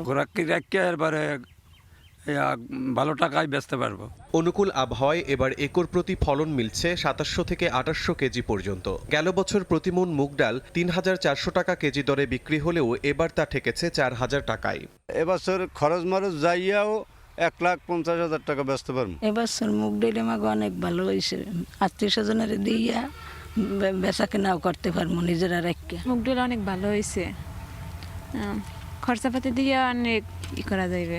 লাভজনক এই ফসল চাষে কৃষকদের সব ধরনের সহযোগিতা করা হচ্ছে বলে জানান এই কৃষি কর্মকর্তা। এইবার যে আবহাওয়া অনুকূলে আছে, এবারের মগ উৎপাদন আমাদের গত বছরের তুলনায় আমরা রেকর্ড পরিমাণ উৎপাদন করতে সমর্থ হব। এবছর পটুয়াখালী জেলায় ৮৬,০০০-এর বেশি হেক্টর জমিতে মুগ ডাল চাষ হয়েছে। সময় সংবাদ, পটুয়াখালী। কয়েকদিনের টানা বৃষ্টিতে নেত্রকোনা, ব্রাহ্মণবাড়িয়া ও খাগড়াছড়িতে ক্ষতিগ্রস্ত হয়েছে ফসলি জমি। এ অবস্থায় কৃষক কাঁচা ও আধা পাকা ধান কেটে ঘরে তোলার চেষ্টা করছেন। তবে দেখা দিয়েছে শ্রমিক সংকট। ক্ষতিগ্রস্ত জমি ও কৃষকের তালিকা তৈরি করছে কৃষি বিভাগ। আর ক্ষতি পুষিয়ে নিতে সরাসরি কৃষকদের কাছ থেকে ধান সংগ্রহের ঘোষণা দিয়েছে সরকার। বৃষ্টির পানিতে তলিয়ে যাওয়া ধান কাটছেন কৃষক। পুরোপুরি না পাকলেও যতটুকু ফসল ঘরে তোলা যায় চলছে তারই চেষ্টা। নেত্রকোনার আটপাড়ার শর্মশিয়া হাওরের কৃষকরা চেষ্টা করছেন নিজেদের শেষ সম্বলটুকু রক্ষার। শ্রমিক না পেয়ে কোমর পানিতে নেমে নিজেরাই ডুবে যাওয়া ধান তুলে আনছেন। মদন, মোহনগঞ্জ, খালিয়াজুড়ি সহ জেলার বারহাট্টা, কলমাকান্দা ও সদরের নিচু এলাকার কৃষকদেরও একই অবস্থা। কৃষি বিভাগের তথ্য মতে জেলার ৬৯,০০০ কৃষকের প্রায় ২২,০০০ হেক্টর ফসলি জমি ক্ষতিগ্রস্ত হয়েছে সাম্প্রতিক বৃষ্টিতে। ধানের দাম হয়েছে ৬০০, কামলার দাম হয়েছে ১৫০০। মানে যে বাচ্চা একটা ছোট বাচ্চা নিয়ে যে গলা ভানি থেকে ধান কাটটাই না যে কুন্দা দেয় না উড়াইতেছে। বৃষ্টিটার লাগে মানে নামন যায় না, যায় বন্ধের মাঝে সারা দিনে ১০ জন মানুষ ফেরালে কষ্ট হয়। কার কত অংশ ক্ষতি হয়েছে এবং এই কারা কারা ক্ষতিগ্রস্ত হয়েছে এই তালিকাটা সঠিকভাবে যাতে প্রণয়ন করে ডিডি সাহেব যিনি আছে আমিরুল ইসলাম, ওনার সাথে এই বিষয়ে কথা হয়েছে। এদিকে হাওরে অব্যাহত কালবৈশাখী ঝড় বৃষ্টি ও উজান থেকে নেমে আসা পাহাড়ি ঢলে ব্রাহ্মণবাড়িয়ার নাসিরনগরে মেদির হাওরের পানি বেড়েছে আশঙ্কাজনকভাবে। তলিয়ে গেছে প্রায় ৩০০ হেক্টর জমির বোরো ধান। পানি বৃদ্ধি অব্যাহত থাকায় কোথাও বুক পানি, আবার কোথাও কোমর পানিতে নেমে ধান কাটতে হচ্ছে কৃষকদের। এসব এলাকায় ক্ষতিগ্রস্ত কৃষকদের তালিকা তৈরিতে কাজ করছে স্থানীয় কৃষি বিভাগ। কেউ কিস্তি তুললা, কেউ আলাদ করে আমরা এই চাষগুলা করছিলাম। কান্না আইতে পড়তেছে এই অবস্থা আমার। এত কষ্ট করে আমরা জমিন করছি কিন্তু আমরা জমিনের ধান দেখতে পারতেছি না। পার্বত্য জেলা খাগড়াছড়িতেও কালবৈশাখী ঝড় ও টানা ভারী বৃষ্টিতে ক্ষতিগ্রস্ত হয়েছে কৃষকের কাঁচা ও আধা পাকা ধান। সবচেয়ে ক্ষতিগ্রস্ত হয়েছে খাগড়াছড়ি সদর, দীঘিনালা, মাটিরাঙ্গা, মহালছড়ি ও পানছড়ি উপজেলায়। এসব এলাকায় সরকারি সহায়তা ও প্রণোদনার দাবি জানিয়েছেন ক্ষতিগ্রস্তরা। মনিরুজ্জামান প্রান্ত, দেখছেন ভোরের সময়।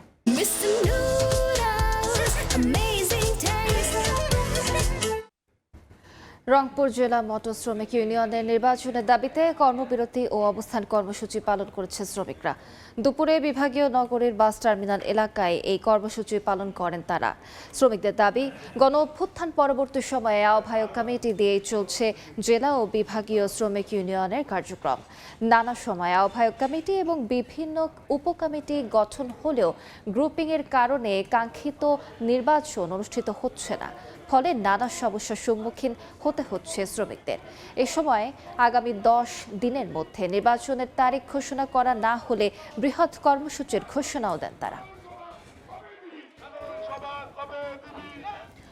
মেহেরপুরে 11 বছরের শিশুকে ধর্ষণের অভিযোগে আসামি দাউদ আলীকে যাবজ্জীবন কারাদণ্ড দিয়েছেন আদালত। রোববার দুপুরে শিশু সহিংসতা ট্রাইব্যুনালের বিচারক মোহাম্মদ তাজুল ইসলাম এ আদেশ দেন। মামলার বিবরণে জানা যায়, 2018 সালের 18 জুন রাতে চাচার বাড়িতে ঘুমানোর জন্য রওনা দেয়। পথে শিশুটিকে একা পেয়ে দাউদ আলী প্রলোভন দেখিয়ে বাড়িতে নিয়ে জোরপূর্বক ধর্ষণ করে। চাচার বাড়িতে না পৌঁছলে রাতেই খোঁজাখুঁজি করে পরিবার। পরদিন সকালে অসুস্থ অবস্থায় দাউদের বাড়িতে সন্ধান মেলে শিশুটির। জিজ্ঞাসাবাদে স্বজনদের সব জানায় শিশুটি। পরে শিশুটির বাবা বাদী হয়ে 19 জুন মেহেরপুর সদর থানায় ধর্ষণ মামলা করেন। 13 আগস্ট দাউদকে অভিযুক্ত করে আদালতে চার্জশিট দেয় পুলিশ। 11 জনের সাক্ষ্য শেষে দুপুরে যাবজ্জীবন কারাদণ্ডের পাশাপাশি আরও 1 লাখ টাকা জরিমানা অনাদায়ে আরও 1 বছরের কারাদণ্ডের আদেশ দেন বিচারক।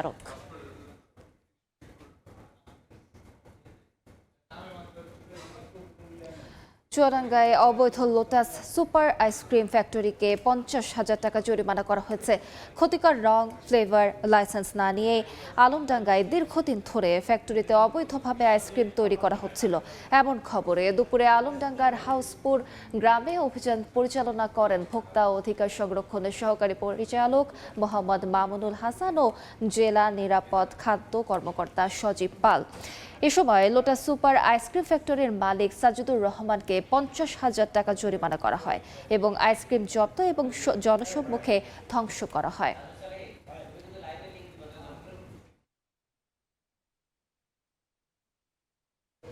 সিলেটে বিজিবির আলাদা অভিযানে বিপুল পরিমাণ চোরাচালান পণ্য জব্দ করা হয়েছে। রোববার রাতে বাংলাবাজার, কালাইরাগ, বিনাটিলা, সংগ্রাম, বিছানাকান্দি সহ বেশ কয়েকটি সীমান্তবর্তী এলাকায় অভিযান চালায় বিজিবি। এ সময় ভারতীয় মহিষ, জিরা, বিভিন্ন প্রসাধনী, খাদ্যপণ্য, মদসহ একটি মোটরসাইকেল জব্দ করা হয়। এছাড়া বাংলাদেশ থেকে পাচারের সময় শিং মাছ, সুপারি, ট্রাউজার এবং পাথর পরিবহনে ব্যবহৃত ট্রলিও আটক করা হয়। জব্দকৃত সব পণ্যের আনুমানিক বাজার মূল্য প্রায় 1,90,00,000 টাকা। জামালপুরে জলাবদ্ধতা থেকে রক্ষায় প্রয়োজনীয় ব্যবস্থা নিতে ট্রেন আটকে অবরোধ করেছে স্থানীয়রা। দুপুরে দেওয়ানগঞ্জ থেকে ছেড়ে আসা ঢাকাগামী কমিউটার ট্রেন লাল কাপড় দিয়ে থামিয়ে দেন তারা। এলাকাবাসীর দাবি, টানা কয়েকদিনের বৃষ্টিতে পৌর এলাকার শেখের ভিটা এবং পূর্ব বাগেরহাটা গ্রামের প্রায় 3 শতাধিক পরিবার পানিবন্দী হয়ে পড়েছে। বিগত 4 বছর ধরে বর্ষা মৌসুমে তাদের এই ভোগান্তিতে পড়তে হয়। সামান্য বৃষ্টিতেই তলিয়ে যায় বাসাবাড়ি। বিষয়টি বারবার পৌর কর্তৃপক্ষকে জানানোর পরেও কোনো ব্যবস্থা গ্রহণ করা হয়নি বলেও অভিযোগ তাদের। পরে পৌর কর্তৃপক্ষের আশ্বাসে প্রায় 40 মিনিট পর অবরোধ তুলে নেয় এলাকাবাসী।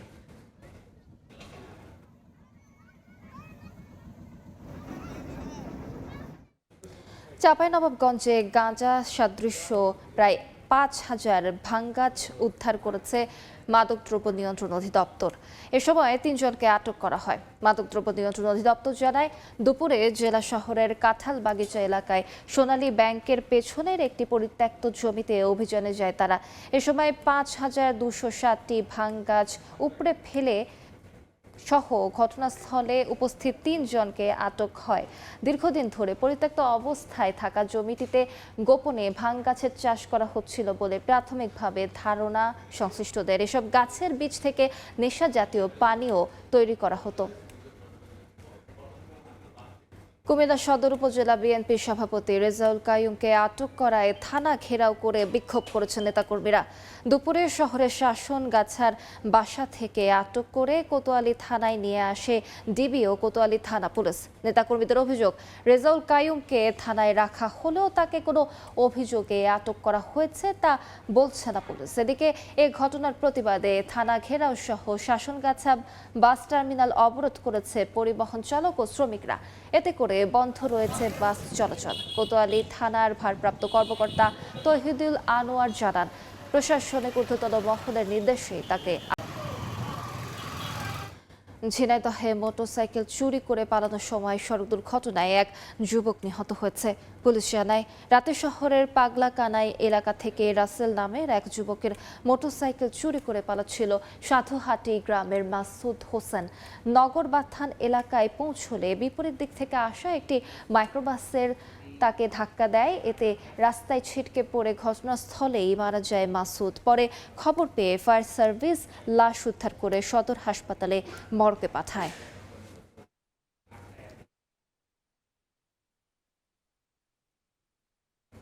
চাঁদপুরের চোরায় 2টি ব্যাটারি চালিত অটোরিকশা এবং একটি মোটরসাইকেল উদ্ধার করেছে পুলিশ। এ সময় চুরির সঙ্গে জড়িত 4 জনকে আটক করা হয়। পুলিশ জানায়, রোববার বিকেলে গোপন সংবাদের ভিত্তিতে মেহের উত্তর ইউনিয়নের নাইনগরে অভিযানে যায় তারা। এ সময় চুরি করা 2টি ব্যাটারি চালিত অটোরিকশা, একটি মোটরসাইকেল সহ বেশ কিছু মালামাল জব্দ করা হয়। পরে চুরির সঙ্গে জড়িত 4 জনকে আটক করে পুলিশ। তারা সবাই আন্তজেলা মোটরসাইকেল চোর চক্রের সক্রিয় সদস্য।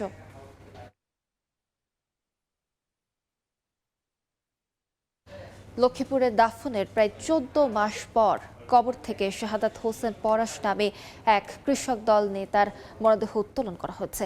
দুপুরে পৌরসভার তেরবেকি এলাকার পারিবারিক কবরস্থান থেকে মরদেহটি উত্তোলন করা হয়। তার স্ত্রী শেফালি বেগম শেপুর করা মামলার তদন্তের প্রেক্ষিতে ময়নাতদন্তের জন্য আদালতের নির্দেশনায় তার মরদেহ উত্তোলন করা হয়। প্রবাস থেকে এসে বন্ধুকে নিয়ে মাটি খনন যন্ত্র ভ্যাকিউম মেশিন ক্রয় করতে 2025 সালের 7 মার্চ চট্টগ্রামের জোরারগঞ্জ মোস্তানগরে গিয়ে মারা যায় পরাশ। ঘটনার সময় পরাশের কাছে 10 লাখ টাকা ছিল। পরিবারের অভিযোগ, পরাশের সাথে থাকা 10 লাখ টাকা আত্মসাৎ করতে অভিযুক্ত মোহন পরাশকে হত্যা করে। ভোলার মনপুরায় মেঘনা নদীতে ইঞ্জিন বিকল হয়ে ভাসতে থাকা ট্রলারের 12 জন যাত্রীকে নিরাপদে উদ্ধার করেছে কোস্টগার্ড। রোববার রাতে কোস্টগার্ড মিডিয়া কর্মকর্তা লেফটেন্যান্ট কমান্ডার সাব্বির আলম সুজন এ তথ্য জানান। এর আগে বিকেলে মেঘনা নদীতে প্রবল বাতাসে একটি ইঞ্জিন চালিত যাত্রীবাহী ট্রলার বিকল হয়ে নদীতে ভাসতে থাকে। এ সময় ট্রলারে থাকা একজন যাত্রী জাতীয় জরুরি সেবা নম্বর 999 এ কল করে সহায়তা চায়। বিষয়টি কোস্টগার্ড গুরুত্ব দিয়ে দ্রুত ব্যবস্থা নেয়। উদ্ধার হন সব জেলে। উদ্ধারকৃত ট্রলার ও যাত্রীদের মনপুরার হাজিরহাট সংলগ্ন ঘাটে পৌঁছে দেওয়া হয়। নোয়াখালীতে জাতীয়তাবাদী শ্রমিক দলের 47তম প্রতিষ্ঠাবার্ষিকী পালিত হয়েছে। বিকেলে চৌবহনীর একটি কমিউনিটি সেন্টারে এই অনুষ্ঠানের আয়োজন করা হয়। কেক কেটে উদযাপন করা হয় দিনটিকে। এ সময় প্রধান অতিথি হিসেবে উপস্থিত ছিলেন বিএনপির ভাইস চেয়ারম্যান বরকতুল্লাহ বুলু। তিনি বলেন, শহীদ প্রেসিডেন্ট জিয়াউর রহমানের রাষ্ট্রের ক্ষমতায় না আসলে বাংলাদেশে গণতন্ত্র প্রতিষ্ঠিত হতো না। জাতির প্রয়োজনে তিনি রাষ্ট্রীয় ক্ষমতা গ্রহণ করেন।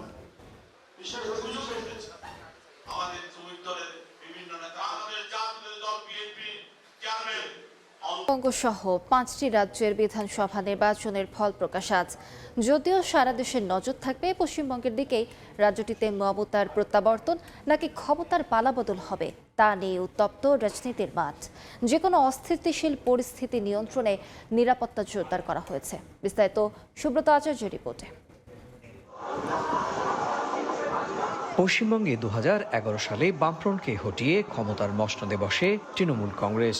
এরপর 2016 এবং 2021 দুই বিধানসভা নির্বাচনেও কার্যত বড় ব্যবধানে জিতে নিজেদের প্রত্যাবর্তন নিশ্চিত করে মা মাটি মানুষের সরকার বলে পরিচিত তৃণমূল। এদিকে 2016 থেকে রাজনৈতিক উত্থানের সূচকে পা রাখা বিজেপিও 2021 সালে তৃণমূলের চোখে চোখ রেখে লড়াই করে নিজেদের ভোটের হার বাড়ায়, আর ক্রমশ দুর্বল হতে শুরু করে বাম ও কংগ্রেস শিবির। বুথ ফেরত সমীক্ষার ইঙ্গিত যাই হোক না কেন, গোটা দেশের নজর সোমবার ইভিএম এর দিকেই। কারণ এদিনই জানা যাবে রাজ্যটিতে মমতার মা মাটি মানুষের সরকারের প্রত্যাবর্তন না পরিবর্তনের ডাক দিয়ে নরেন্দ্র মোদীর বিজেপির উত্থান হবে। যে কোনো অস্থিতিশীল পরিস্থিতি নিয়ন্ত্রণে নিরাপত্তা জোরদার করা হয়েছে। আসামেও এবার গেরুয়া শিবিরের সঙ্গে লড়াই হবে কংগ্রেসের। কেরালায় বুথ ফেরত সমীক্ষায় পরিবর্তনের ইঙ্গিত থাকলেও আসল চিত্র জানা যাবে ইভিএম এর ফল থেকেই। তামিলনাড়ুতেও ক্ষমতার পালাবদলের ইঙ্গিত দিচ্ছে বিভিন্ন সংস্থার জরিপ। পুদুচেরিতে লড়াই ছোট হলেও রাজনৈতিক হিসাব বড় বলেই মনে করছেন রাজনৈতিক মহল। ভোট বিশ্লেষকরা বলছেন, সোমবারের ফল শুধু 5 রাজ্যের সরকার গঠনের অঙ্ক নয়, বরং তা বুঝিয়ে দেবে ভোটাররা পুরনো সরকারের আস্থা রাখলেন নাকি পরিবর্তনের পথেই হাঁটলেন।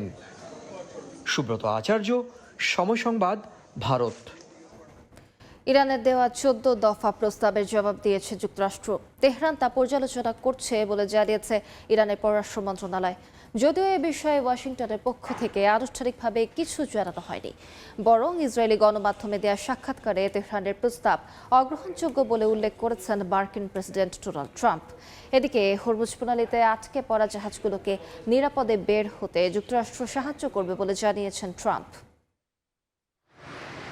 পাকিস্তানের মধ্যস্থতায় সংঘাত বন্ধে যুক্তরাষ্ট্রের কাছে 14 দফা প্রস্তাব পাঠায় ইরান। ওয়াশিংটন সেই প্রস্তাবের জবাব দিয়েছে বলে রোববার নিশ্চিত করেছেন ইরানের পররাষ্ট্র মন্ত্রণালয়ের মুখপাত্র ইসমাইল বাঘেই। বর্তমানে তা পর্যালোচনা করা হচ্ছে বলেও জানান তিনি। ইসমাইল বাঘেই আরও জানান, ইরানের দেয়া এই পরিকল্পনাটি কেবল যুদ্ধ অবসানের বিষয়ের সঙ্গে সংশ্লিষ্ট। এ পর্যায়ে পরমাণু কর্মসূচি নিয়ে কোনো আলোচনার সুযোগ রাখা হয়নি। যদিও জবাবের বিষয়ে আনুষ্ঠানিকভাবে কিছু জানায়নি ওয়াশিংটন, তবে ইসরায়েলের কান নিউজকে তেহরানের প্রস্তাব অগ্রহণযোগ্য বলে উল্লেখ করেছেন মার্কিন প্রেসিডেন্ট ডোনাল্ড ট্রাম্প। পাশাপাশি হরমুজ প্রণালীতে আটকে পড়া জাহাজগুলোকে নিরাপদে বের হতে যুক্তরাষ্ট্র সাহায্য করবে বলেও জানিয়েছেন ট্রাম্প। রোববার সামাজিক যোগাযোগ মাধ্যমে এক পোস্টে তিনি জানান, প্রজেক্ট ফ্রিডম নামের এই প্রক্রিয়া শুরু হবে সোমবার থেকে। এতে বাধা দেয়া হলে কঠোরভাবে মোকাবেলার হুঁশিয়ারি দিয়েছেন মার্কিন প্রেসিডেন্ট। এদিকে ইরান যুদ্ধের জেরে বেড়ে যাওয়া জ্বালানির দাম এ বছরের শেষের দিকে কমতে পারে বলে আশাবাদ ব্যক্ত করেছেন মার্কিন অর্থমন্ত্রী স্কট বেসেন্ট। আমি অনেকটা আশাবাদী। এই সংঘাতের পর তেলের দাম আগের তুলনায় অনেক কমে যাবে, যা বছরের শুরুতে বা 2025 সালের যে কোনো সময়ের তুলনায় নিচেও নেমে যেতে পারে। এর মধ্যেই রোববার ইরান উপকূলের কাছে একটি পণ্যবাহী জাহাজ হামলার শিকার হয়েছে বলে জানায় যুক্তরাজ্যের সামুদ্রিক বাণিজ্য কার্যক্রম বিষয়ক সংস্থা UKMTO। সংস্থাটি জানায়, পণ্যবাহী জাহাজটি উত্তর দিকে অগ্রসর হওয়ার সময় সিরিক থেকে প্রায় 18 কিলোমিটার পশ্চিমে ছোট ছোট কয়েকটি নৌযান থেকে জাহাজটির ওপর হামলা চালানো হয়। হামলার শিকার জাহাজের সব নাবিক ও ক্রু নিরাপদে আছেন বলে জানায় UKMTO। অর্জিতা শেহজিন, সময় সংবাদ। যুক্তরাষ্ট্র ইউরোপ সম্পর্কে নতুন টানাপোড়েন, ন্যাটো জোটে বাড়ছে ভাঙনের শঙ্কা। পাশাপাশি মার্কিন প্রেসিডেন্ট ডোনাল্ড ট্রাম্পের সেনা প্রত্যাহারের হুমকি আর ইউরোপের প্রতিরক্ষা দুর্বলতা তৈরি করছে কৌশলগত অনিশ্চয়তা। এমন তথ্য উঠে এসেছে গণমাধ্যম CNN-এর এক প্রতিবেদনে। যুক্তরাষ্ট্র ও ইউরোপের সম্পর্কের অবনতি এখন সবচেয়ে বেশি দৃশ্যমান ন্যাটো জোটে। শুক্রবার যুক্তরাষ্ট্রের প্রেসিডেন্ট ডোনাল্ড ট্রাম্প ঘোষণা দেন, জার্মানি থেকে অন্তত 5,000 মার্কিন সেনা প্রত্যাহার করা হবে। এর পেছনে রয়েছে জার্মান চ্যান্সেলর ফ্রেডরিক মের্জের ইরান ইস্যুতে ওয়াশিংটনের সমালোচনা। যুক্তরাষ্ট্রের এই অবস্থান ইউরোপের নিরাপত্তা কাঠামোয় বড় ধাক্কা হিসেবে দেখা হচ্ছে। দীর্ঘদিন ধরে ইউরোপের প্রতিরক্ষা ব্যবস্থার প্রধান ভরসা ছিল মার্কিন সামরিক উপস্থিতি। সম্প্রতি ওয়াশিংটন স্পষ্ট করছে, এশিয়া ও নিজস্ব অঞ্চলে বেশি মনোযোগ দেওয়ার কথা, আর তাই ইউরোপকেই নিজেদের নিরাপত্তার দায়িত্ব নিতে হবে। এরই মধ্যে ইউরোপের বিভিন্ন দেশ প্রতিরক্ষা ব্যয় বাড়ানোর ঘোষণা দিয়েছে। জার্মানি, যুক্তরাজ্য ও ফ্রান্স নতুন করে সামরিক বিনিয়োগ বাড়ানোর প্রতিশ্রুতি দিয়েছে, যা 2030 সালের মধ্যে প্রায় দ্বিগুণ হতে পারে। তবে বড় চ্যালেঞ্জ হলো সমন্বয়ের অভাব। বিভিন্ন দেশ আলাদাভাবে অস্ত্র উৎপাদন করায় বাড়ছে খরচ, কমছে কার্যকারিতা। বিশ্লেষকরা বলছেন, ক্ষেপণাস্ত্র প্রতিরক্ষা ব্যবস্থায় ইউরোপ এখনও অনেক পিছিয়ে। যুক্তরাষ্ট্রের পেট্রিয়ট মিসাইল সিস্টেমের মতো শক্তিশালী বিকল্প ইউরোপে নেই। তাই যুক্তরাষ্ট্রের সহায়তা ছাড়া পূর্ণাঙ্গ প্রতিরক্ষা ব্যবস্থা গড়ে তোলা কঠিন হয়ে পড়ছে। এই নির্ভরশীলতা কমাতে গেলে প্রয়োজন সময়, বিপুল বিনিয়োগ এবং রাজনৈতিক ঐক্য, যা এখনও পুরোপুরি গড়ে ওঠেনি। বিশ্লেষকরা আরও বলছেন, এই পরিস্থিতি ইউরোপের জন্য এক ধরনের দ্বিমুখী সংকট তৈরি করেছে। দ্রুত সমাধান চাইলে যুক্তরাষ্ট্রের ওপর নির্ভর করতে হবে, আর দীর্ঘমেয়াদে স্বনির্ভর হতে চাইলে প্রয়োজন গভীর কাঠামোগত পরিবর্তন। অর্জিতা শেহজিন, সময় সংবাদ।